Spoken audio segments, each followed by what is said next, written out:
Economy అంటే like agriculture point of వ్యూలో చూసుకున్నట్లయితే లేదా సామాన్య ప్రజలకు ఉపయోగపడే విధంగా లేదంటే ఎకానమీకి ఊతమిచ్చే విధంగా కొన్ని సంస్కరణలను కూడా కొన్ని పాలసీలను కూడా ఇంప్లిమెంట్ చేస్తూ ఉన్నారు.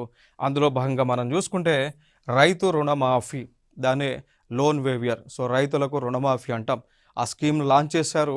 సో ఎవరైతే రైతులు ఉన్నారో ఎవరికైతే 2,00,000 రూపీస్ లోన్ ఉంటుందో ఆ లోన్ మొత్తాన్ని కూడా రుణమాఫీ చేయడం జరిగింది. సో అదొక అంశంగా మనం చెప్పొచ్చు. దాంతోపాటు తెలంగాణ రాష్ట్రంలో ఉన్నటువంటి వైట్ రేషన్ కార్డు వారి అందరికీ కూడా సన్న బియ్యాన్ని అందిస్తూ ఉన్నారు. లైక్ రేవంత్ అన్న సన్న బియ్యం అనేటువంటి ఒక పథకము ద్వారా తెలంగాణ రాష్ట్ర ప్రజలకు సన్న బియ్యాన్ని అందిస్తూ ఉన్నారు. ఇంకొకటి ఇందిరమ్మ ఇల్లు, హౌసింగ్ ఫర్ ఆల్.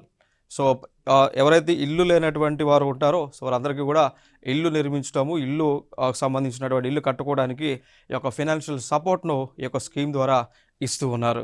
ఇంకొక అంశం రాజు యువ వికాసం అనేటువంటి ఒక ప్రోగ్రామ్ని కూడా లాంచ్ చేశారు. దాని ద్వారా ఎవరైతే తెలంగాణ రాష్ట్రంలో ఉన్నటువంటి నిరుద్యోగులకు ఎంప్లాయ్మెంట్ని క్రియేట్ చేయడం, వాళ్ళకి స్కిల్స్ని పెంచడం, దాంతోపాటు ఆ యొక్క యూత్ ఎవరైతే ఉన్నారో వారిని ఎంటర్‌ప్రెన్యూర్స్‌గా మార్చటము.